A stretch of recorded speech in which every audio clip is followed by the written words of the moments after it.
Is it going? There we go. Okay, guys, we're back. Current Era Pod. Um, much esteemed, established guest, Javar. What's going on, man? It's good to Oh see man. you. Well, it's good to How be you doing, back. man? It's good to be back.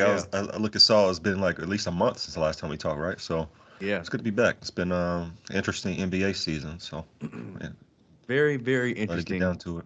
Yeah, there's a lot of things to discuss, and I think let's go ahead and start with the in-season tournament. This is the newest idea from Commissioner Adam Silver and the NBA, trying to get people invested in the league before Super Bowl because me and you, we watch year round, but a lot of casuals don't tune in until after the Super Bowl, which is in February. So this is their ploy to try to get people to tune in. I'm not sure why they have so many games on League Pass. If that was like their their thing, I mean, two national TV games isn't different than what we've gotten in the past. That's just my personal opinion, but um, give me your thoughts on what you've seen, man. I mean, we're knee deep into it now. I mean, the in-season tournament has like a week or two left at best. The Lakers are 4-0, so that's great. We are officially going to the next round, which if we win that, we have potential to go to Vegas to win the whole thing. But give me your thoughts on the in-season tournament. How has it shaped up to you? Do you like the courts? What do you think? Yeah, I'm surprised you didn't say something about the courts at first. Hmm. As they clearly, I mean, and it seems to be working. Like they want it to look different, and people to be like, "What the hell is going on with these courts and these colors?" Yeah. And it catch your eyes. So at least they've got that going for it. It seems like the players, for what it's worth, for the most part, they're competing. Like Hmm. they're trying hard. It's got a little extra oomph to it to an extent. Some of the point differential stuff has caused Hmm. some consternation. What that means is that not only record matters and to like do the standings for the in season tournament, but also like for tiebreakers, right? That's this point Hmm. differential. Yep. So that can be crucial. We got all the records for the in season tournament. Hmm. So um, at least it's added a little juice. I don't know if it's like drawn If it's accomplishing eyeballs. its job, yeah. Yeah. I don't know if it's drawn more viewers or like you said, it's confusing to why if it's an in-season tournament such a big deal, why is it only a few teams on like at that time? You'd think it'd just be, like multiple games on multiple networks or something, treat it like it's the March playoffs to an Madness. extent. Yeah, Yeah. or match. Yeah, exactly. March Madness. That's a good way to do it. Yeah, March Madness. Like, okay, so Turner, they have all these different channels. Why they're not using it? ESPN, they got all the, ESPN two, three, all the stuff on. Why don't you use it Yeah. to have multiple games on? So I don't know, but Yeah. go ahead. I was gonna say, man. Speaking on the point differential thing, there's two things I want to bring up with that, just so our audience understands how crucial this is. So right now, the Lakers are 4-0 in West Group A. I believe we're in Group A with we have what, the Suns, the Mavs, and a few other teams in there. Pelicans maybe. No, we have Memphis and Portland in our group. Yeah. So we beat all their ass. But the Suns were actually at like close to the bottom because KD, Booker, and Beal just couldn't be healthy together. But they put together a 6-game win streak and a 3-0 win streak in their in-season tournament, Hmm. and their point differential has been good enough to where they're now the number 2 seed right now, and they they only got in because Devin Booker made like a crazy bank three at like the end of the game. Like I'm pretty sure the point differential is only like 2, so like they barely won it, they barely squeaked in. So with the point differential, it's good because you're seeing guys compete at like the end of the game where typically people try to run out the clock or whatever. Like I know DeMar DeRozan the other day was I upset saw that. because yeah, I'm just like he was like, man, look, I don't care about no in season tournament. It's the end of the game. Take the win. Get out of Siakam, right? He here. took a three when Yeah, in what they it call it was a blowout. yeah, in blowout in garbage time. Hmm. Yeah, and he And got DeRozan got pissed and yeah. The DeRozan was almost like started a real fight. life mad, and I'm like, bro, Yeah. like he was, I don't care about no in season tournament, like, nigga. Like, sorry, bro, you're wrong. Like, this is $500,000 on the line. Like, Just I hold this care, L kid. anyway, regardless. Stop worrying so bad about how Yeah, you looking. yeah. The DeMar DeRozan is a funny guy, but yeah, I mean, all that to say, I do agree. I don't think that the in season tournament is necessarily doing its job. I mean, like obviously we won't know until we get the analytics after everything is over with. I do think that the knockout round and the actual tournament in Vegas on December 7th and 9th, I do think that that will be like a viewed event, but I don't know if everything leading up to, damn, I don't know if everything leading up to that is necessarily like must see TV for the casual, but what do I know? You know, I could be totally wrong on that. So we'll see, I guess. You know, as since we've had it, I think the idea has kind of grown on me. I mean, why not have some kind of reason to have guys compete a little harder earlier in the season? Hmm. Whatever. I mean, it's nobody. It's never going to be like held up like who. Once and history is history going to care about the winners of the in season cup or in season tournament? Like probably Exactly. not. At least not right, not yet. But we'll see. Maybe it'll hold some esteem down the line. But Hmm. um, you know, whatever. Like again, people who love to watch basketball. Okay, whatever. Add a little stakes to it. Guys play a little harder. It seems Yeah.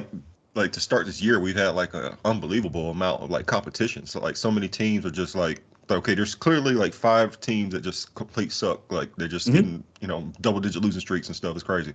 But Hmm. then everybody else is kind of just in the middle class, and there's a few teams that's like above the fray. But for the most part, everybody's just fighting. Yeah. Which it's kind of like the NFL they turned it to the NFL. Like everything is just kind of mid. There's a few Hmm. good teams, a few bad teams. Everybody else is just hoping to be lucky, and we'll see what Yeah. happens at the end of the year. Yeah. And let's go ahead and move on to one of those really good teams, the Oklahoma City Thunder. They are currently the number 2 seed in the Western Conference. They've got Shea Gilgeous-Alexander, who both of us talked about on the last pod. Man, he's a bona fide star, man. He made first team All NBA last year. He's still averaging 30 on like ridiculous efficiency. I think it's like 35-5, which is just nuts. But unfortunately, Shea Gilgeous-Alexander is not the biggest story in Oklahoma City right now. It's this Josh Giddey situation, which, for those of you that don't know, Josh Giddey has been accused of like underage, I guess like having an underage relationship with a minor in Oklahoma. Now, I would be the first to say that these claims did not come from any type of reputable source, but that doesn't mean that they're completely false. So, um, but it's to the point now where the NBA is actively investigating it. His teammates, his coaches are being asked questions about it. And I don't know, man. I think the reality is we need to have more if we're going to just condemn him and say that he did the shit, other than like a random picture or a tweet. That's just my opinion about it. Obviously, if he did the shit, he did the shit. He should go down. Fuck him, whatever.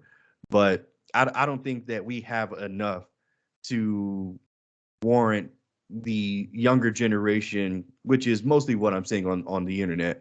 It's the younger generation that's just ready to just throw him to the fire and be done with him. He should lose his career. He should be in jail. He should be thrown away. He's not a member of society anymore. And I I really hate that trend. It's almost like you're guilty, like you're just guilty. And I really hate that. Now, like I said, if there's more that comes to light and it is a cold, hard, bona fide fact, like we can't deny he's guilty, then fuck Josh Giddey, fuck him. But we don't know that yet. So, yeah. What's your take on the Josh Giddey situation, man? Do you have any thoughts? Well, I mean, I don't really know what to say. I mean, it seems like, from what I understand, the girl posted the pictures saying she fucked Josh Giddey, right? Like, Mm-hmm. so it's not really allegation. It's kind of just like she outed them both out, and now people are looking into it. So, um, and again, I don't know what the age of consent is wherever location this might have happened. I think I read that Oklahoma City, the age of consent is 16. So if this is a 16, 17-year-old messing with the 20, 21-year-old, I mean, whatever. I don't really give a fuck. Like, I don't really see what's the big deal. Like, Yeah. this girl's old enough to know what she's doing. Like, she throwing it up some younger dudes, and this dude ain't even old enough to get into the club, so he messing around with young girls. I mean, it's honestly, as a young dude, I could understand a situation like this where these young girls are in the club for whatever reason, not supposed to be, but whatever, trying to approach young men like that, and she might have not even told the dude that she was 15 or 16 or whatever. Like it's kind of a scary situation. So Mhm. I don't know the details. I'm staying out of that. It Sure. doesn't sound like anybody's pressing charges, so I don't see what the big deal is. Yeah. Okay, we can move on from that.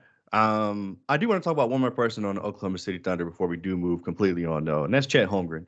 I don't know how much you've been paying attention to the Oklahoma City Thunder, but I've been trying to tell you about Chet Holmgren for 2 years. Damn it, 2 years. You have. I was about to say you've been one of his biggest fans, man. Like you did not miss on this one.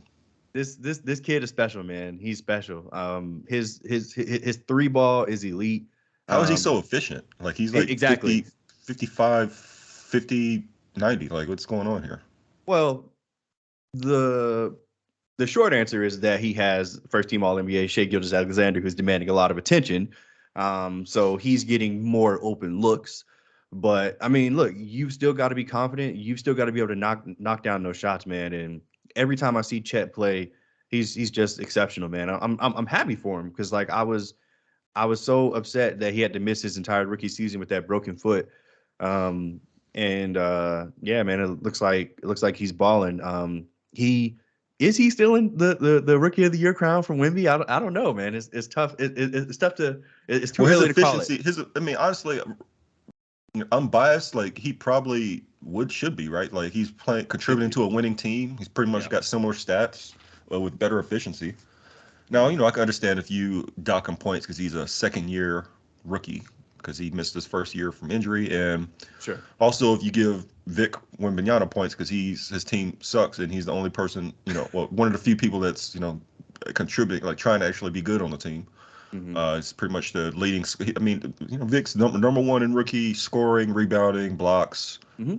and I think tied for one in steals and some other stuff. So he's Hmm. got great numbers. I'm not trying to disparage Wembanyama, but his efficiency is pretty low, which is common for a rookie. Hmm. Um, yeah, Especially on especially a since bad they have team. no, on a bad team, they don't really have a point guard. Nope. They've got him just freestyling, whereas Hmm. Chet has a more defined role. He's more of a 3-and-D big. Really, that's what the Thunder needed all last year because they were a great, great young team last year. They just Yep. didn't have a big. They were running out there. Jay Will is kind of their small ball big, and I don't even know who they were running out there starting, but Jay. Yeah, it was Jay Williams. There's yeah, two Jalen Williams. he's Yeah. more of a 4, like a 3-4, Yeah. the one, the bigger one. Yes. But so yeah, they feel like this is like the hole in their roster is what they needed was a big, and he just slotting in perfectly. Even though he's still very skinny, he's got to put on some weight and put on some strength. But he's a rim deterrent. He's averaging 2 blocks a game. He's not somebody you just want to try down there, Yep. and he's able to finish, and he's a great shooter. So just slots in perfectly. They're Yeah. honestly really scary. I mean, they just don't have the experience and like the veteran know-how, but they I mean, I think early, like when last time we talked, I was like, at this point, well, last time we did a pod, I was like, this Hmm. point, I wouldn't be surprised if they were like a top 4 seed, Yeah. just looking at their talent. And yeah, here they are. Now they're pretty, now at this point, people will be surprised if they fall at the top 4 because they're Hmm. just so, in case they get injuries, because they're just so cohesive and loaded with young Yeah, talent. they are missing Jalen Williams, who's their starting three. I think he was the number 5 pick last year or the year before. I can't remember. But who's Um, this other rookie they got? Wallace, he's kept stepping right in too. he's another solid rook that they have. They are tough, man. They are tough. OKC is tough. I think that they are going to be a force for years to come for sure. Um, the biggest news since the last time we talked, though, is your boy James Harden. He got traded, man, to the LA Clippers.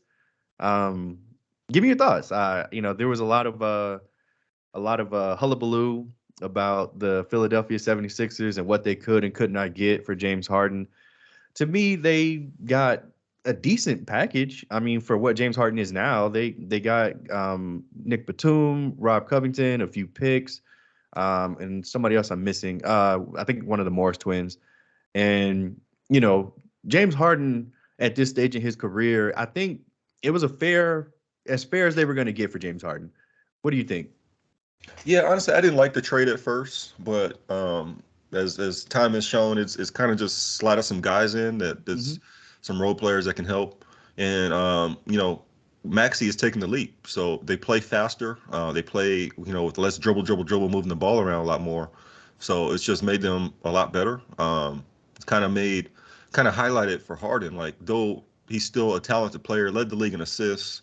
He struggled. He started the Clippers started 0-6 with him.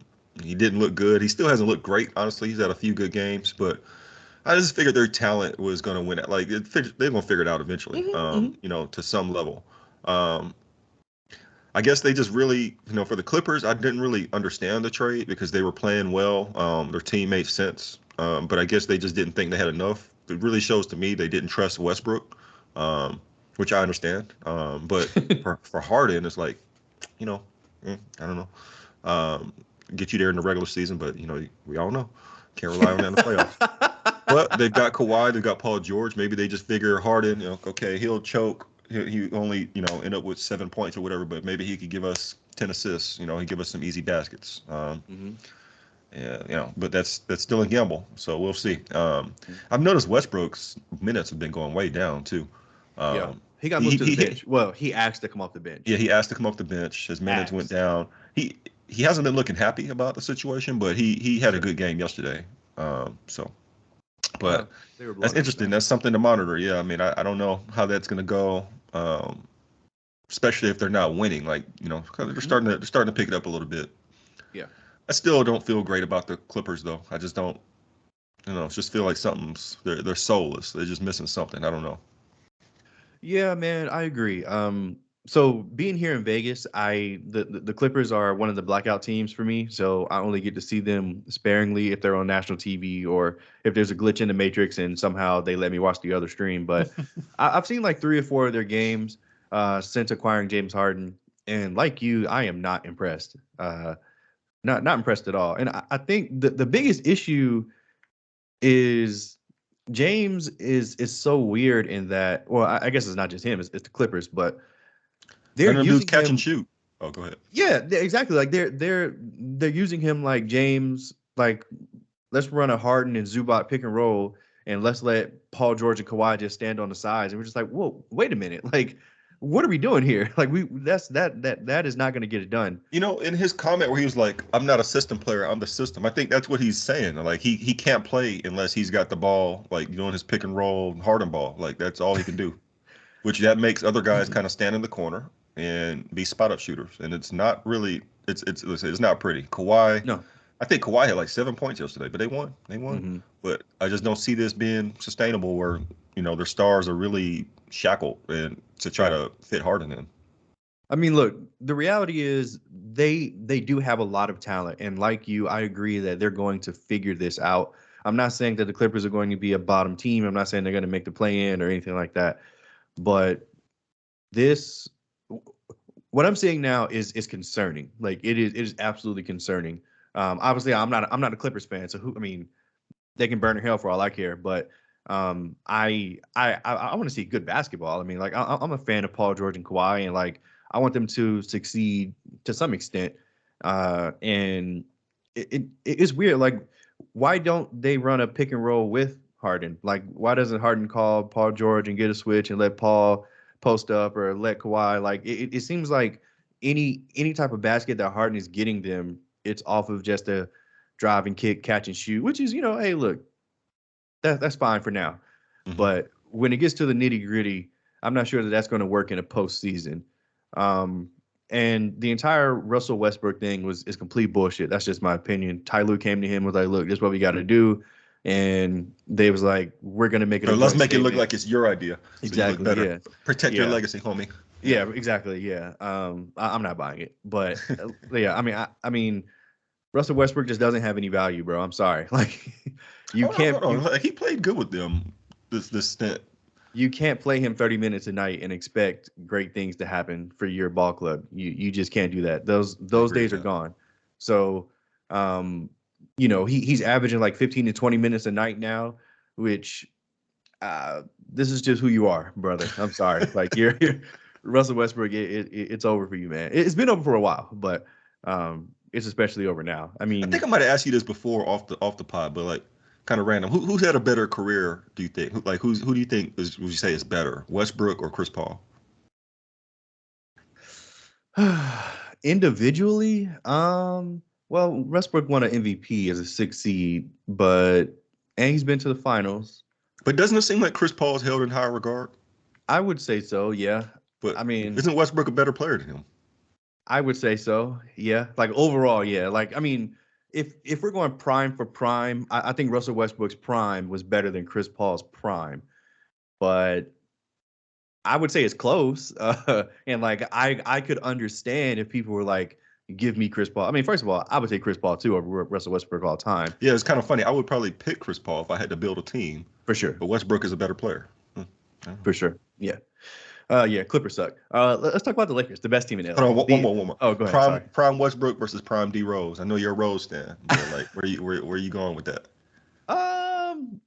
Derrick Rose's prime was so short, man. I would have to take Russell Westbrook just because I've seen what he can do over the course of 82 games, and I've seen what he can do running a team. I won't ignore that. So I'll give it to Russell Westbrook just because. Take Westbrook and close your eyes. And be like, yeah, basically. Okay, come on. No, look, basically, it's like I guess I gotta take Russell Westbrook. Yeah, sure. Let's talk about the best team in LA, the LA Lakers, man. We're trending in the right direction, in my opinion.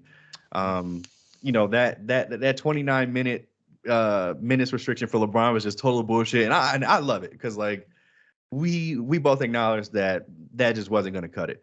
AD kind of came out. Yeah, AD came out the gate, and after that first game in Denver, he was really solid for like 7 or 8 games. But it seems lately teams are just doubling him, and he's just accepting it. He's just like, whatever, you double me, I'm going to pass off the double team. I'm not going to try to attack. I'm not going to scheme it. I'm not going to do nothing. I'm just going to pass. And it's cost us a few games here and there. Now, last night against the Cavs, when he actually decided to attack the double team, and then in the second half, they just said, all right, fuck it. Like, I mean, like, I'm pretty sure in the first half it was like 70-71 at one half. Like that's nuts. I believe so, actually. So in the second half, they were just like, fuck it, man to man, zone defense. Like we're not doubling. And then AD just went crazy. So what have you seen, man, from our 2 stars? Because we're not going anywhere without them. They are the 2 anchors of our franchise. So give me your thoughts on what you've seen from Bron and AD. Is Bron carrying too much of a load? Should AD be carrying more of a load? Pause. I mean, look at AD should be carrying more of a load. Honestly, if it wasn't for like a few horrible games, his numbers would look so much better. Like he's had some games where it's like 9 points, 10 points, like at least 3 of those. I think all of those have been on back-to-backs. So I don't know if that's the trend where he just only gonna give us a quarter in the back-to-back. Just pathetic. But I think I'd rather he just sit it out. But maybe he's trying to play his minimum amount of games to get to qualify for the record. I mean the awards or whatever. Yeah. Which I get it, but that's verification, I guess. We're gonna probably see more of that towards the end of the year, where guys are worn down and tired, but they're just like, I gotta qualify for All NBA. Let me just run my ass out here and get busted for only getting 15 points or 10 points. But LeBron, he's been kind of on a heater this last few weeks. I mean, he had a rough game against the Cavs on Saturday, but I mean, I don't know if you could ask for anything more than what he's doing. Year 21, shooting. I mean, before we kept highlighting the stats before this last game, he was shooting like 57%, 40% from 3, good percentage from the free throw line. So. Just the energy levels he's had has been, on offense, by the way, has been amazing. He still looks spry and athletic and getting to the rim. For a while, the jumper was falling. So, yeah, again, can't ask for much more from him. Defense, he's been pretty lazy getting his rest, only, doing some chase down blocks from here and there. He'll act like he's running down on transition to defend, and then once we get the ball again, he's just walking back up the court. He found ways to rest. Where it's like, LeBron, move, man, come on, LeBron. But okay. And then I just want to say, like, AD, outside of the games where he's not shooting, like I like where he's getting the ball, I like where he's trying to score. He seemed like his jumpers look a little more fluid. He's free throws looking better as well. He started off the year shooting threes, and he's kind of just threw that in the trash. He's not doing that much anymore. Mm-hmm. Um, He's not even attempting them anymore, which really pisses me off. But yeah, it's annoying because they give him so much space, but I don't know what's going on with that. Really feel like since he hurt his groin or his hip or whatever, he hasn't been shooting. Yeah, maybe Mm-hmm. that's got something to do with it. But again, I like that he's rebounding. He's trying to he's getting a lot of offensive boards, little chippies. He's finishing good at the basket. Feel Still like leading the we league in see it. blocks. Is he okay? Yeah. Feel like he's getting less post moves this year. Maybe again, it's how we're doing our offense, this 5-out thing. Most of his buckets have been like on the catch, on like pick and roll, and again slash attacking rebounds. So again, I like how he's getting like hustle buckets, but I would like if he can be more of like a just throw him the ball and get him a bucket type thing. But we're just not doing that. No. Yeah. Yeah, I agree, man. I mean, I wish that we weren't putting such a load on LeBron's shoulders because honestly, I think it's going to come back to bite us in the ass. I, I I wish that I could be more positive about this, but I'm just not. Like I just feel like the other shoe's going to drop, and he's going to fuck around and tear his Achilles or his ACL or something, trying to average 25 a game. Like I and I don't want that. Like I want LeBron to be healthy for the postseason. So, um, yeah, but I mean, regardless, he's in uncharted territory. Year 21, he like is. guys aren't playing this amount of minutes at all. Like he's averaging more points than all of the guys that played 21 years combined. So we don't really know, we're in uncharted territory again. We don't know how much he should be playing or what he's really capable of. We're just kind of like, just marveling at what we can, man. Yeah. That's kind of the uncomfortable part with the Lakers season, going forward this year and possibly next few years if he's still sticking around, is that we're depending on a basically 40-year-old man who's still great, but like, he's not going to be able to do it every night and for every night, 82 games a night in playoffs. It's just not going to happen. Yep. And then we're also relying on an injury-prone big man who's, yeah, he's standing up so far, but it's like, how can you really put that much faith and reliance on these guys if you just kind of expecting the other shoe to drop? I'm sure a lot of Laker fans are kind of feeling the same way. You kind of just, for me, I just enjoy the ride, and we'll see what happens. But yeah, it's kind of tough. I came to this realization like a few weeks ago when LeBron like looking like he was hurt and his knee was, I think he bumped shins or something. I was like, man, like this guy's just gonna keep getting hurt. Like, and Every year. Yeah. he only missed a game, but I was like, this is probably take him out a week or two, and it's like, man, like how can we really be like coming to the year? How can you be that optimistic that by the end of the year we'll be healthy and where we're at? I'm just, if we are fine, if we make it to the playoffs with a good record and good health, well, I'll assess it from there, and we'll see what happens. But right now, I'm just happy that our stars are healthy. Unfortunately, like our role players are getting hurt. Um, Yeah. and the Lakers just can't like. We're still like one of the worst shooting teams in the league. We thought that shooting would be our strength. In the preseason, we were making everything. Once the season started, we just the real Lakers showed up. The real light. They turned the bright lights on in the back, and now we looking wrong. We can't get right. Yeah. It's interesting, man.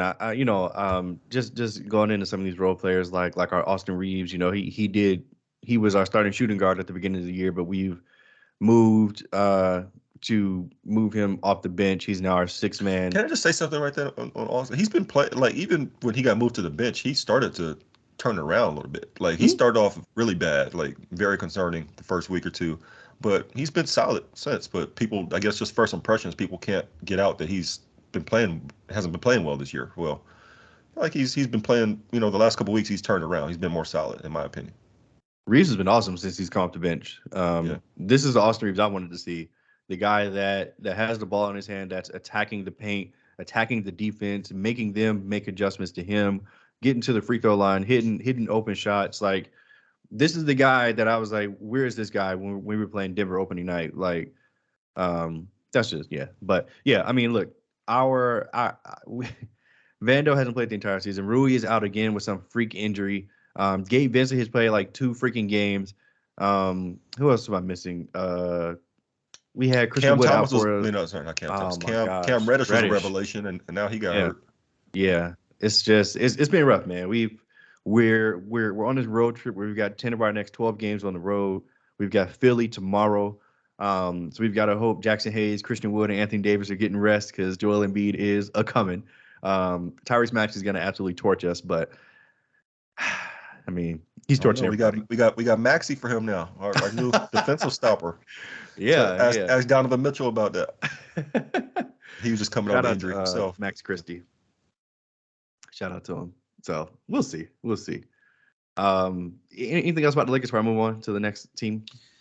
I just figure that we'll start making shots eventually and start getting healthier eventually. Yeah, hopefully. And I really, I mean, was Vandal that important for us? Like, Yeah. why wasn't our starting unit working with Reeves and Russell? Like, were we missing Vandal that bad defensively and like some of the off ball things he did, I think so. I think DHOs and stuff? it was the length, the athleticism, and just the ability to not have a hole on defense because teams were absolutely targeting and attacking Austin Reeves.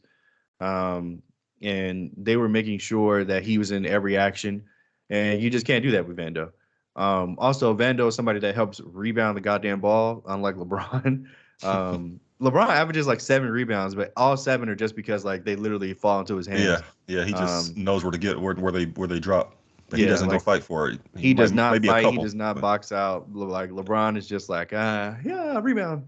Um, but yeah, I honestly, I think that's going to be something that Darvin Ham's going to have to work out himself because when it gets down to it, I feel like Vando's only going to play 20, 25 minutes a night, which is fine. That's fine. But I feel like if Torian Prince doesn't start hitting some shots, man, he might man. he might be on the end of that bench because Cam Reddish I love this Cam guy Reddish when the has to season play. started, but oh my gosh, he can't do anything. Yeah, it's unfortunate, man. It's unfortunate. You see how like Malik Beasley like hooping in Milwaukee now? It doesn't make sense, bro. Like I shared those stats. Like for some reason, guys are shooters before they come to the Lakers, and just are just can't make a shot and then leave, and all of a sudden they found it again. Wes Matthews, you remember Ramon Sessions? How excited we were about that guy. Yep. He came to the Lakers and was just a dud. It was like what? Isaiah Thomas. No, let me stop. Yeah. Nah, yeah. He was already done, but yeah. Yeah, no, yeah, you're right. Unfortunately. Let's talk about the Golden State Warriors real quick, man, because I put this in the chat like 2 weeks ago, and y'all didn't believe me, but I was like, the Warriors are in trouble. like I don't know how much y'all been watching, but like the Warriors are in absolute trouble. Clay looks absolutely terrible, and I mean terrible. I don't think he's cracked 20 yet. No, he has now. Like in the past 2 games, he's hit like 4 or 5 threes each game, and he's cracked 20. I think he had 23 the other night. So shout out to Clay. But he's still having like horrible efficiency. He's still taking like ridiculous shots. But I think that's just because there's just such a magnifying glass on his situation in particular. Like this is a guy that wanted $200 million in the offseason, and the Warriors were like, no. And now we fucking see why. Because oh my God, look, man, there is no shame. This is after they paid him. After he tore his ACL and his Achilles already, they still paid him. Yeah, look, there is no shame in Klay Thompson being washed and being just not good anymore. Like Klay Thompson is a legend. He's probably going to make the Hall of Fame. Actually, he's a first ballot Hall of Famer. Why am I saying probably? He's a first ballot Hall of Famer. Like Klay Thompson's going to have a statue probably. He's going to get his jersey retired, but it's over. He tore his Achilles. He tore his ACL. Those are 2 devastating injuries. Only Kevin fucking Durant ever has looked as good as you can be after tearing your Achilles. But it's over for Klay, bro. Like I don't care how many good games he has this year. It's over. Like it's and what over. do you see? Why is that? Why do you just be like, okay, he can't do it? He can't move anymore. He can't create separation. He can't get his shots off as comfortably as he could before. I saw Tim Legler from ESPN do like it wasn't like a detail like Kobe used to do, but it was just like, look, man, like Klay package. Yeah, like Klay one isn't elevating anymore as high when he shoots his jumper. He was never a super high elevator, but he would get off the ground when he would shoot his jumper. Now his toes are barely leaving the ground, and his balance is just off. Like his balance, like he's falling left and right so much. Like he's He's not going always been straight so up and good at straight squaring down. up. Exactly, but he What I'm can't do it saying, like, anymore. well, yeah, I'm He can't. surprised that the balance would be messed up. And I also thought like his shot was so quick, his release was so quick. I thought that the shot would be something that he'd always have. But it felt like even like the open shots he's breaking. Hmm. Yeah, but look, like I said, like is Got to there's be a legs thing. yeah, there should be no shame in it for Clay, man. I think that he is due, and I wouldn't be surprised if he hits 10 threes in one of these games and just gets hot because he's still Clay Thompson. He can still do it for a night. But I don't think that Clay being like a part of anything is like a reality anymore. That's just my opinion. So what do you think is going to happen for the Warriors there? Do you think they're going to you think they're going to try to trade someone else and just try to convince him to sign at a lower extension, or you think they're going to trade him? I think they're going to trade him, and I think Uh, what Joe you Lacob? think you No, think no, you think no. Steph is going to be okay with that? He won't be, but Steph is going to have to realize that he's 35 and he's not getting any younger. If he wants to win another championship, they've got to get rid of Klay Thompson. That's just the reality of it. It's hard, but What if Clay what's the said like GM? what Bob Dunleavy Myers. now? Well, No, I'm well, talking about the Bob former. Myers. Yeah, Yeah, like I'm pretty sure this is one of the reasons why he left. Like 100%. And Draymond, that he and was due Draymond. too. Yeah, Yeah, he didn't want to deal with that. The aging yeah, guy demanding money. yeah. He was just like, man, like I don't have the heart to trade these guys. I don't have the heart to pay them, so I'm done. I quit. But yeah, go ahead. Sorry, I didn't mean to cut you off. No, I was actually cutting you off, but yeah, 100%. I forgot what I was gonna say. So, what if Clay was like, okay, I'm not, I get it, I'm not that guy right now, but I'm electing to come off the bench. Like, what if he says, okay, I'll come off the bench and I'll try to transition to a bench role. I want to be here. Please don't trade me. I would throw him out there 35 minutes a night. Get that trade value up, nigga. You're out of here. I'm sorry. No, I don't know. I think as a Warriors fan, though, I think I wouldn't want to trade him. I don't want to trade him either, but I don't really see an option here. I mean, they've already got a Wiggins, weird got to lineup trade with Chris Wiggins and Paul. Kaminga and some of those young guys, I guess Moody or something.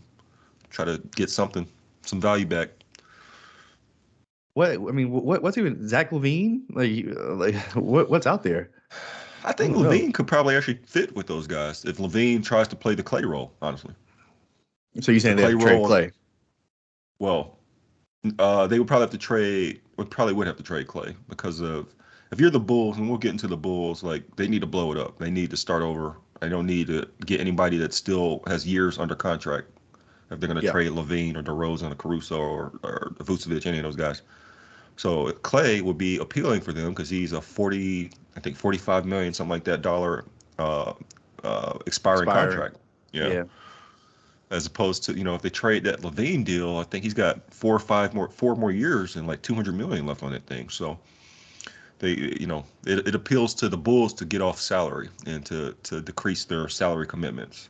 Yeah. That's probably the most appealing thing the Warriors have because they at some point somebody's got to have like and we hold Bob Myers up in high regard, but that missing on Wiseman was just devastating. Missing on Kaminga seems like Moody. I mean, there's 3 lottery picks. What's happened here? Like that was supposed to be the refresh for the Warriors dynasty. They won a championship.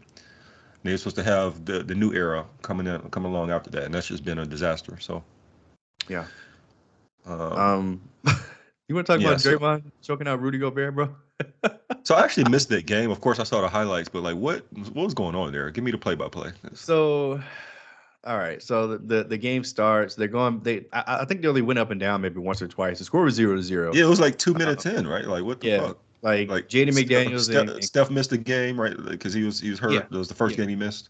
yeah.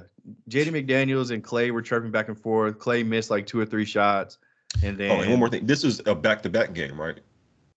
Because for I think the Wolves had just beat the Warriors like 2 nights prior.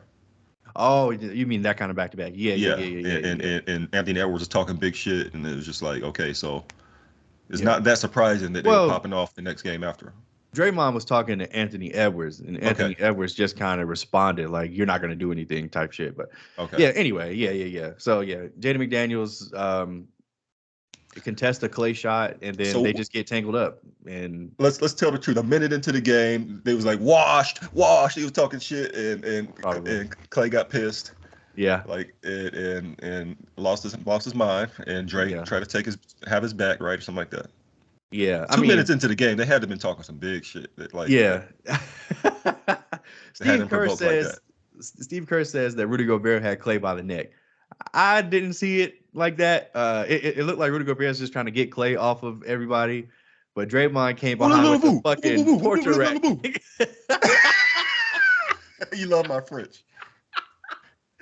That nigga said, Blah, blah, blah. nah, Draymond, this nigga Draymond came behind with the motherfucking, and it just, that shit Trying to was put him to hilarious. sleep. Yeah, he literally, yeah. Man, Draymond Green is nuts. I mean, he is so lucky that David Stern is not the commissioner, man, because He be 5 trying games, Silver's card, boy. Like he does, yeah, yeah. 5 games is just, it's not enough, man. It's not enough. Like the league released, well, I guess the league didn't release this, but like all the reports were like the league has had enough of Draymond, and we're here to make a stand. And 5 games, okay. I mean, that's a lot compared to what they've done the last 10 years or whatever. Like, yeah. Since Adam Silver's taken over, so yeah. I guess, yeah. Draymond's nuts though. I the funniest thing to me was like as he was choking him, you saw Cat try to come behind him and like choke out Draymond, and Draymond was just like, "You're not gonna get me." Man, Stuff. yeah, good stuff. Let's But okay, so just finishing that topic. So the Warriors, or what are they, like a play-in team or something? Like where do you see them at? Oof, Or do you see them making a big move this season? Because it seems like they have to make a move, right? Well, look, I think Chris Paul's another expiring, by the way, as well. Maybe they could just trade him to somebody. Yeah, I think if there's going to be one team that does make a big move, it'll be them because, like you said, they know that their core of Draymond, Steph, and Clay works. Like they've won 4 championships, so I think that they're going to believe in that, and they're going to say, "Chris Paul, thanks, man. Thank you for your services. We found you at home in Chicago or wherever. They'll buy you out and Buy you out, and you go play with the Spurs, go play with Wemby or something. yeah, sure, yeah. But yeah, I think they're probably the most likely team to make a move. I think they have to. They've got to do something because, as presently constructed, this team cannot win a championship. I don't think this team can win a playoff series. That's just me being real. I don't know, depending on matchups. Like, yeah, they can rely they on Steph to. Can they beat OKC right now in a playoff series? No, I don't think not. so. They can't beat us. They can't beat OKC. Anybody who's got like a decent big, and somebody that could give Steph some problems. Yeah. Yeah. Mm-hmm. It's crazy how much they actually needed a guy like Jordan Poole, like his scoring punch. He just couldn't do it last year. That's why they were struggling last year too. Yeah. Well, couldn't do it, didn't want to do it. Same thing, I guess. Let's talk about the Timberwolves, man. They're currently number 1 in the Western Conference, 11-4. Is this a surprise? I mean, this is what I thought they would be at last year, but yeah. How do you feel about them now? Yeah, I mean, I think the key for them has been McDaniels. I think since he's been healthy and been enabled, now their perimeter defense is just so solid. Between Conley's still a decent defender for what he can do. Anthony Edwards, when he wants to, he can be a lockdown defender, and then McDaniels, and then you got Gobert. So it's not really that surprising. Their defense is solid, and I guess they just found synergy between Gobert and Cat too. They're playing better together. And the team has just been, it's Ant's team now. There's no more, worrying about whatever Cat want to do to be happy. It's like, look, get with it or get traded. Like, and they're playing well. And they're, they've got all the positions pretty much that you need. Naz Reid, if Cat's not hitting or messing around, or Gobert getting played off the floor, they got Naz Reid, a stretch big, to play with both those guys too. Yeah, they've got a good team. It's just hard to believe Minnesota is going to be good. Minnesota and OKC, like with no like big superstar. I guess we got to give Shea his props. I mean, Kim Kardashian know who he is. He's got the Skims. Yeah, shout out to Shea with the Skims, man. So, I guess he's a superstar in his own right too. Well, brand wise, but it's just hard to believe these are the two teams out the West that's kind of leading the pack right now. Yeah, hey, it's a new NBA. They've been It the really starting to feel healthiest. that way, Yeah, like a new era. and Anthony Edwards, man, this kid's just incredible. He's averaging like 26 a game. He's. I mean, my one complaint with Ant-Man is that unless it's a big game, he doesn't necessarily bring it all the time. Like if it's a game against the Warriors, if it's a game against the Lakers or whatever, like all right, he'll get you Getting 30. He's 30. gonna play lockdown defense. But it's the Sunday 3 o'clock games on League Pass where he's a little more passive. Um, but maybe I shouldn't just expect this killer mentality from everybody. I grew up a Kobe fan guy, sorry. So yeah. Sometimes you just don't feel like playing, man. I guess not. Just want to eat wings. Want to eat them or play Call of Duty or Yeah. get damn blunt, man. Yeah, whatever he does in his spare time. All right. So we've talked about some really good teams. Let's move and talk about the worst fucking teams in the league right now. And I guess we'll start with the Spurs. They're currently on an 11-game losing streak. It's unfortunate, man. It really is, but they aren't They're good. getting their heads beaten in, man. Like it's like getting beat by 20 and 30 almost every night. It's I'd be a little concerned if I was a Spurs. I don't think they expected to be that good. Maybe in the beginning we were like, okay, let's dream big about the Spurs. They got a superstar rookie, All NBA, defensive first team. Okay, All Star, blah blah. He's gonna drag them at least to the play in, and maybe that may happen down the line. Sure. It's hard to see that right now, but their roster just doesn't make sense. What they're running out there doesn't make sense. Okay, they're starting to give Wemby the ball more. A little bit more like when he's running, cutting down to the lane and open down there in the paint. But they don't revolve their offense around him. And they're still running this Sochan point guard thing. This is rough. And Vassell seems to be out every other game. I don't know what's his deal. I haven't paid much attention to the Spurs over the last couple of years, and I don't know who these guys are that they're trying to build around, but oh my God, clearly they realize they need a few more years of tanking. They need more life because it seems like they're just going into it trying to tank. I think the Spurs' biggest problem is two. I think they have two major problems. One, they don't have a real point guard. Jeremy Sochan and Devin Vassell are not it as point guards. They cannot lead a team. They cannot get people in spots that they need to be in. They cannot get people the ball.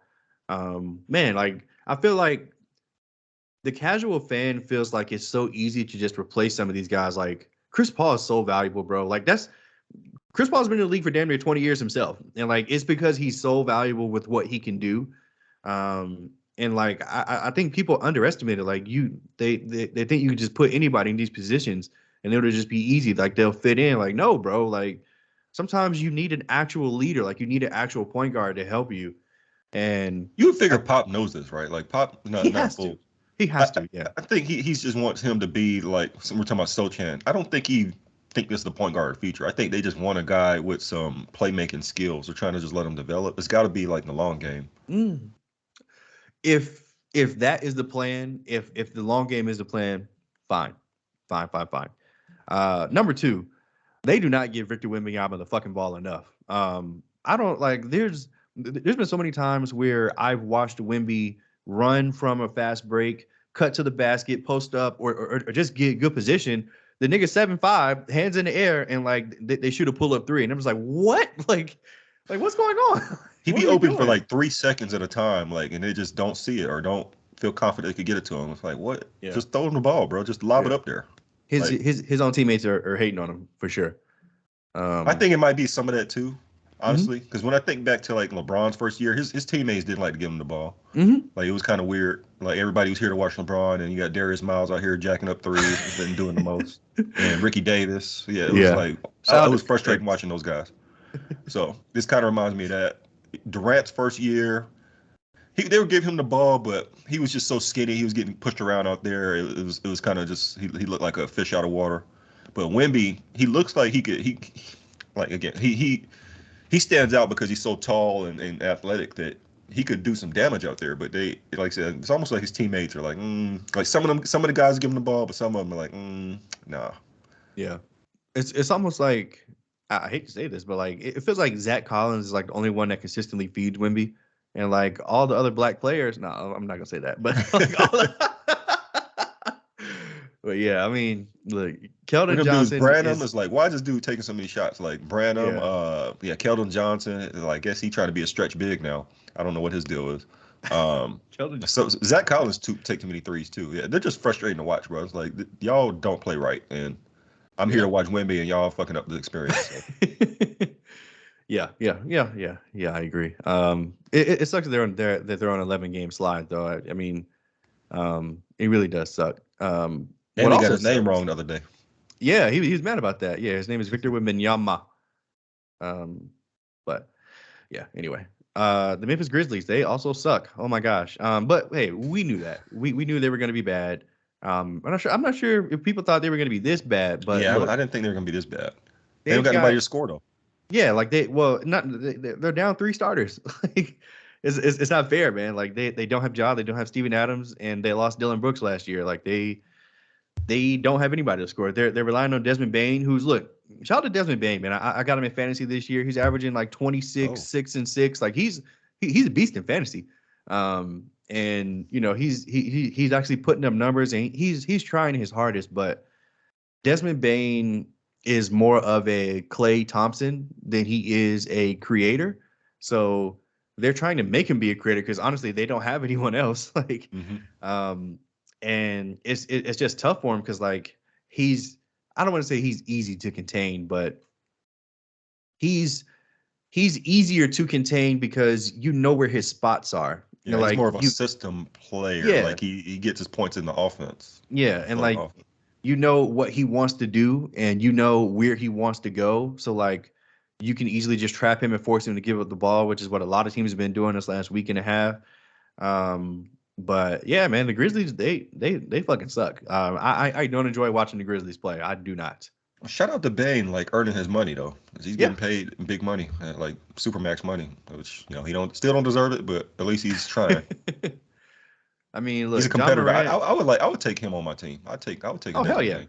Yeah. Hell yeah. Maybe not in the Lakers because he won't be able to shoot, but I'm just playing. But look, the Memphis Grizzlies are 15 games into Ja Morant's 25-game suspension. So 10 more games, Ja Morant will be back to this disaster. So they're gonna be like 5-20 or something. They probably will, unfortunately. Are they? They're pretty much out of it. Yeah. Is it over for them? Are they gonna? Can they even make the play in with that? I mean, no, I don't think so. 15 game below 500 in the Western Conference. I think it's over.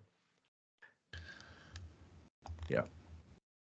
And then we talk about some of these bad things. Okay, let's talk about your boy Jordan Poole, man. Like it seemed like every night he's just a league pass highlight, like a low light at that. Like, oh my god! Look, man, Jordan Poole is Kevin Garnett is already washing his hands with him. He saw what he said he should be out the league. It's like, damn. Yeah. That's I don't listen to nothing Kevin Garnett says though, but yeah. Oh yeah, you shared that actually. So yeah, Kevin Garnett is absolutely nuts, but this is the one thing. This is the one thing that like I might be able to see eye to eye with. I mean, okay, he shouldn't be out the league, but Jordan Poole is just, man, he just doesn't give a fuck. Now, I will say this, over these past 2 games, he has looked as though he's been locked in. He looks like he's trying harder. He looks like he's playing harder. But I don't know if I can forgive him for what I've seen. Like, some of the stuff I've seen is just like, wait a minute. Like, what are you doing, bro? That's the worst one.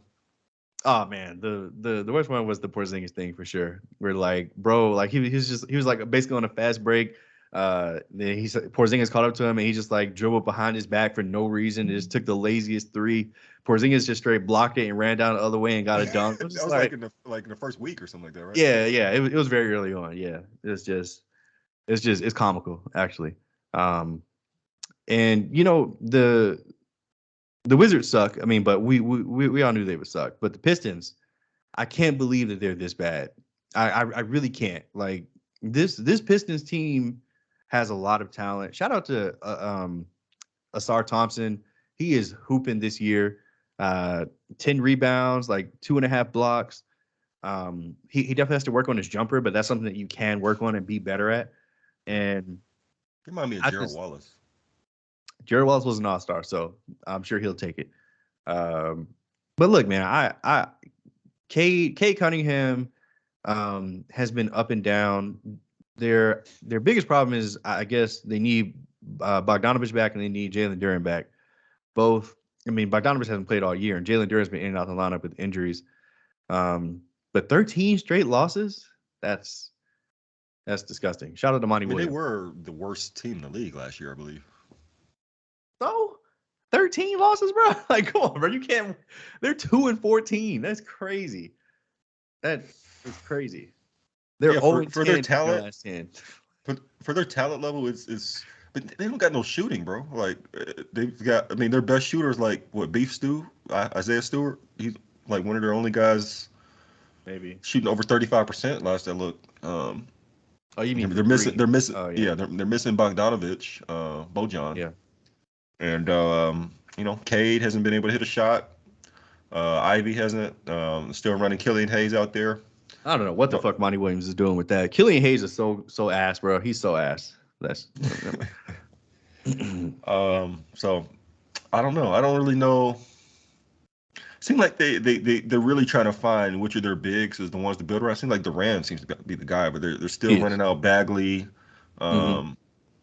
Stewart, Wiseman's still on the team. So they got all these big men, but they haven't quite figured out their wing situation and their guard situation besides Cunningham. So I mean, they were the worst team in the league last year. So. But you would hope with them getting a lottery pick and them getting Cade Cunningham back that they would be better with a new coach. But I don't know. I just chalk it up that the league is just so competitive that they just can't quite crack the W's. Yeah, that could be it. Let's talk about the Orlando Magic, man. And this team was one of the worst teams in the league last year. Number 1 pick, Paolo Banchero, Rookie of the Year, 20 points a game. They are 11-5, number 2 in the East. They've beaten the Denver Nuggets. They've beaten the Boston Celtics. I think they beat the Clippers too. This Magic team, man, with Paolo Banchero, Franz Wagner, Jalen Suggs, and the crew, man, they're straight. They're on a 6-game winning streak, which is, are they for real? What do you think about the Orlando Magic? They've got a lot of talent too, and they were playing well in preseason. They're one of those upcoming teams that a lot of people were like, watch the Magic, watch the Thunder. They're probably one of my bigger surprises. I thought they could compete for, it's still early in the season. Maybe they'll fall off. Who knows? But like, I'm sure they will. For them to be this good this early, I don't really understand it because when I look at it, nobody's really balling out of control really. Like, but they just got a lot of talent. They've got the best defense in the league. Do they? Okay, I didn't realize that. Okay. Yeah. Wow. Okay. Well, they've got the best defense in the league. Shout out to Jamal Mosley. I really understand him. Jamal Mosley. Yeah, he used to be the Mavericks coach. Assistant coach. He's one of the guys that Luka liked when he lost him. He was under Carlisle. But yeah, I don't really understand it. But it's good to see. Yeah. Them and the Pacers, those are probably the biggest surprises for me in the East. Like from teams that jumped up a level or two that I didn't expect. I mean, at least the Pacers, they have a star. Yeah, Halliburton. Tyrese Halliburton is a fucking star. 25 and 13. That's ridiculous. That's crazy. Yeah, he's putting up crazy numbers like every night. Mm-hmm. He's a beast. Like how much I had him in fantasy too. Damn. Yeah. They are one of our best teams. I read that he like saw his way in the game by playing 2K, like the 2K view, where it's like overhead, where you can flip and see the whole court. He said that's how he developed his court vision and his understanding where players should be by playing 2K and actually like running plays and playing on 2K view. That's kind of interesting. I knew 2K view went out. It's the tactical way to play. It is. It's the only way. Only way. Let's talk about the Milwaukee Bucks, man. Maybe a team that has also been a surprise, maybe not for the best reasons. I kind of figured once they made the Dame trade, it would be smooth sailing, honestly. I didn't really see any hiccups. I figured that they would just Dame and Giannis pick and roll people to death, and I figured the shooters would come in handy, especially Malik Beasley, Pat Connaughton, guys like that, Brooke Lopez. Like I figured that it would be easy, honestly, but it's been the inverse. Like they've really struggled. Mostly it's been due to defense. They Yeah, I just was going to can't say, I stop mean, anybody anymore. everybody scored 120 while they're 125. That's a tough way to live. Yeah. I feel like lately, maybe in like the past week or so, they figured out a few things here and there, but for the most part, man, this team isn't really what I thought it would be. Aside from the defense, what do you think is the biggest reason for that? Do you think like it's just Dame not fitting in yet, or are they trying not to step on each other's toes?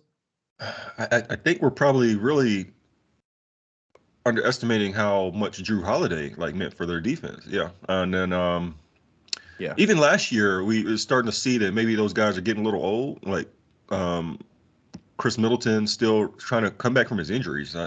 He just hasn't looked good in the last year or so. It feels like Brooke Lopez numbers down a little bit. And it's really just down to Giannis and some guys, and of course Dame, who's kind of been he just hasn't been great either. Like he started off, still averaging, getting his 30, but his numbers has been kind of ticking down. It's kind of not the most efficient. They've had a soft schedule where they won like 5 straight, but I don't know. No, I think what's interesting is only thing I could think of is that their new coach, he seems to be just a little flustered, can't quite figure it out, the right way to sync them offensively, how to replace Holiday defensively, how to get the best out of that. Remember the story like a week before the season, they lost Terry Stotts, their head assistant coach. Yeah. Whereas, the coach now, Adrian Griffin, he's a brand new coach trying to coach a championship team. So their offense hasn't been great. And substitution patterns kind of iffy, and kind of some of the stuff like that. It kind of just makes me wonder, like, is he just really struggling? Or is there something there? I don't know. It could be. I mean, it's tough to tell. Yeah, and especially so early in the. I mean, they've only played 15 games themselves, so it's still very early. We shouldn't make any type of judgment calls yet about Adrian Griffin and if he should or should not coach there. But yeah, man, look, they've gotten issues. I mean, I think I'm pretty sure the other day, like him and Giannis had like a public spat, like while Giannis was about to check in. And, they of course they both downplayed it or whatever, but yeah, I mean, that's something that the Bucks have to figure out. Seems to kind of have an ego. I don't know what's going on there. Yeah, he used to play, didn't he, Adrian Griffin? Man, the name sounds familiar. Yeah, I'm not 100% sure though. The name sounds familiar.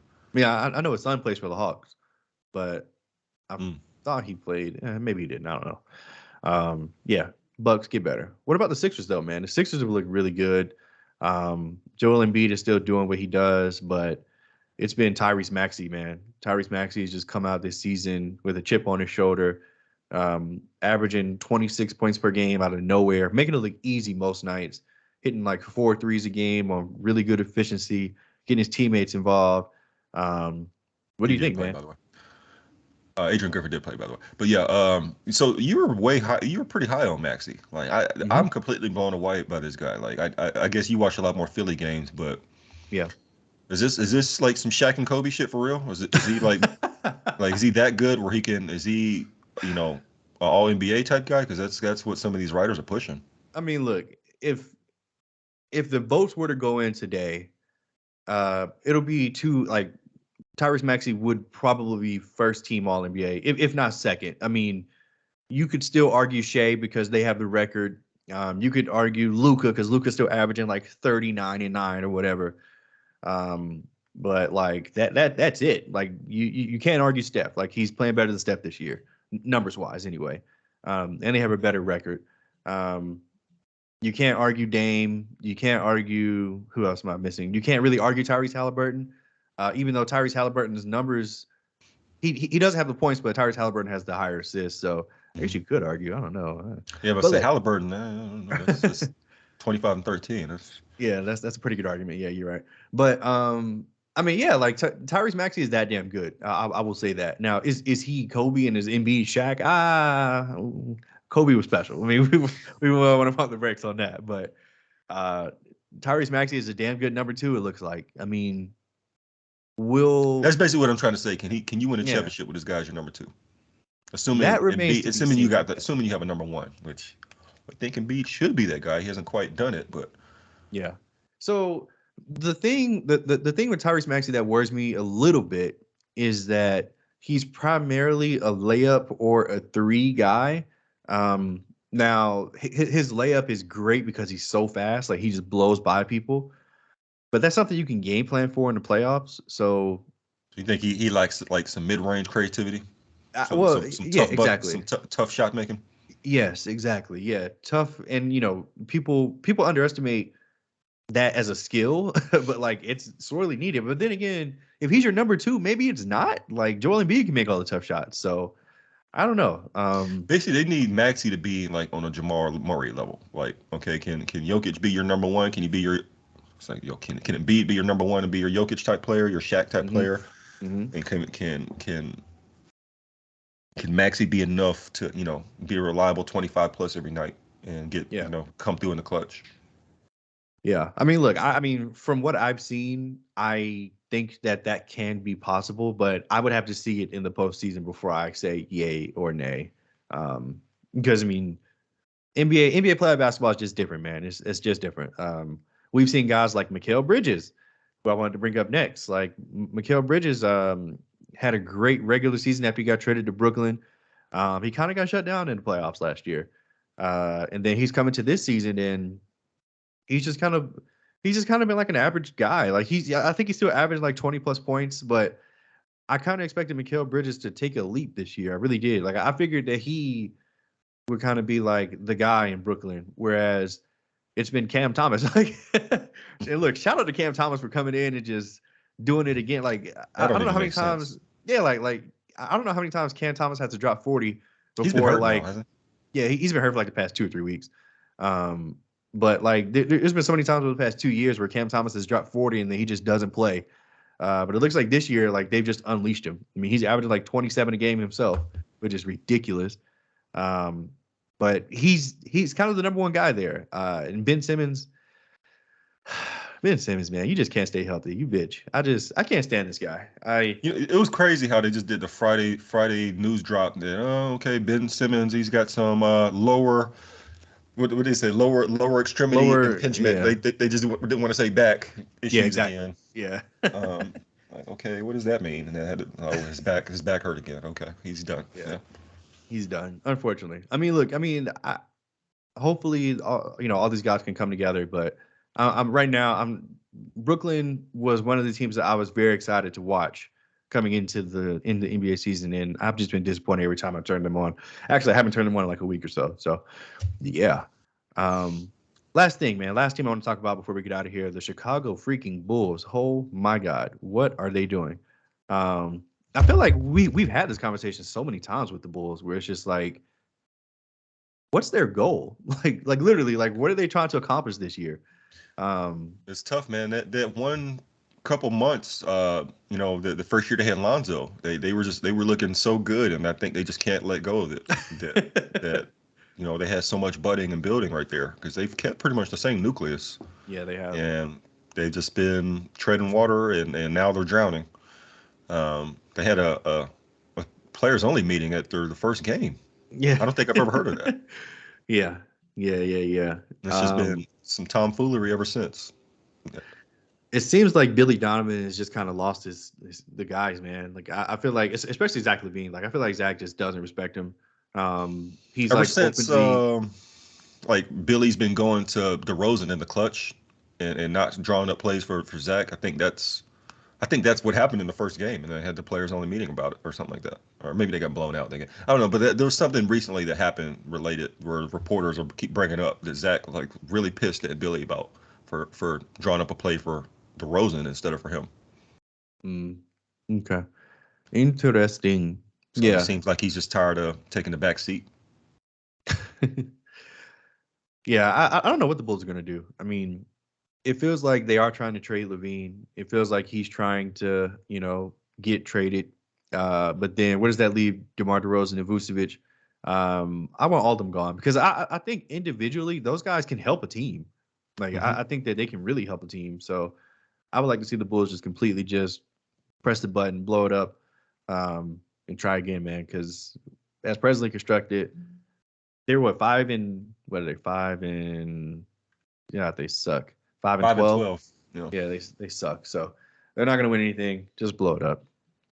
That's all I have. they got some pieces, and they got some like I said, some guys that'll help other teams. People, I mean, teams are lining up to get a Caruso. They'll probably they could probably get a pretty good first round pick for him. Maybe for DeRozan as well. Maybe depending on the team for Vucevic, might be like a late first, but like I said, all those guys can help. But they just don't seem to like to blow it up. Like when you look at their history, they even got Derrick Rose in that #1 pick. They didn't tank that draft. They were lucky. The lottery guys was lucky for them. Mm-hmm. So for some reason, their owner Jerry Reinsdorf, he just doesn't like to tank, and they just He want to still be owns competitive. them? And That's crazy. yeah, still, he just wants to make the playoffs, and for whatever reason, Nigga think Michael I don't Jordan know. walking through the door. He's not. It's over. It's crazy, man. Like how much Jordan did for the Bulls and their brand and their legacy. Like they have been shit, like before and after the Jordan era. But for some reason, they're considered like one of the, the marquee teams in the NBA, just because of that. Michael Jordan, he can do that. One more thing, your boy Zion, Pelican Zion, check in. How you feeling about them? He's not really playing like he should, but they're doing okay. I like that Zion is playing. Period. He's not playing back to backs currently, which I don't have a problem with, honestly. If as long as he's available to play, um, I'm happy. Now, I didn't bring up the Pelicans because you just be hating. You be making me mad. You be hating on the Pelicans. Zion's been playing. I think he's been playing well. I mean, it's unfortunate with the CJ McCollum thing. Like he has like this lung Collapsed issue lung. It's like the again. second time that's happened, right? Yeah, it's What's up just with this very man's lungs, unfortunate. man? You need to staple it in, nail it in better. I think they are. I mean, I think he's supposed to be able to return pretty soon, though. And Ingram has looked good, I'd be but I scared of mean, playing. I'd be scared of hooping, bro. Like, how many times is this gonna happen to me? Like, oh my gosh, like, yeah. But I mean, like the Pelicans are still missing Trey Murphy. They're still missing Jose Alvarado. But Jose Alvarado is supposed to be coming back soon. So they're relying on guys like Jordan Hawkins and Najee Marshall and look, shout out to them. Like at home, those guys are fucking 2016 Warriors. Like them dudes do not miss any threes at home. It's just on the road. They suck on the road. Which is that's the classic tale for role players. They're typically better at home than they are on the road. But yeah, man. I mean Zion, Valanciunas, Ingram, McCollum, and Trey Murphy. Um, what's the dude from Alabama? I'm forgetting his name. Uh, whatever. But yeah, they've got a squad, man. I think they'll be good if they can get healthy, just like us, honestly. You gotcha, disagree? gotcha. No, I mean, I just, I haven't really watched too much of the Pelicans, but when I look at their box scores, I'm like, it just doesn't look like Ingram and Zion are quite sinking at the same time. It seems like they're playing better recently, but I don't know. They haven't looked like they've been playing right. I've been seeing some weird quotes out of there. That's why I was just asking. I don't really know, have a pulse on it, but it Yeah. seemed like it's been some weird energy. Yeah. I mean, hopefully we'll have more to report on maybe by Christmas or after Christmas, but we'll see. We'll see. And how we both from Atlanta, we just never talk about the Hawks, but whatever. Because they fucking suck. I'm sick of They Trae mid. Young. Trae Young averaging 25 points on like 30% from the field, bro. I don't want to talk about Trae Young and the Hawks. Give them free Look. throws. Yeah, he shoot like 90% from the line. Yeah, but he's shooting like 27% from three. Like Trae Young is ridiculous, bro. You know what? Shout out to Jalen Johnson. He just got hurt. Yeah, Now he's out for he's been 46 a weeks. nice But revelation. shout out to him, man. Like this kid is freaky athletic. Like, oh my god. But he's got a nice three ball too. Like he's actually looked really good this year. But yeah, he's hurt now. So that's All right, over. one last thing, throw some bones to your Knicks fans out there. They're playing a little better than I thought. Even though Randall has been terrible this season so far. But they're scrapping together and throw a bone to, I think, was it Nick, the Celtics fan? Boo. Man, they look good, man. They're loaded. I know Yeah. Porzingis, I think, just had like a calf injury or something, but not worried too much about that. But man, they look like the best team, honestly. Like they looking tough to beat if they can actually get it together in the playoffs. When it matters, but just talent wise, now you don't have to worry about Marcus Smart taking terrible shots. It's okay. Now you got Drew Holiday right there, and it's like, oh my gosh. And then, interesting. Jalen Brown's not having the best season, but it doesn't really matter. I mean, Mm-mm. Tatum is amazing. Derek White's playing amazing, and Porzingis fitting right in like a glove. It's tough. Yeah, the Celtics look good. I mean, they're number one in the East, best record in the league, I believe. Yeah.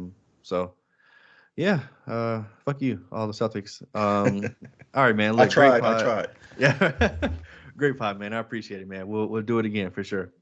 All right, man. It's good.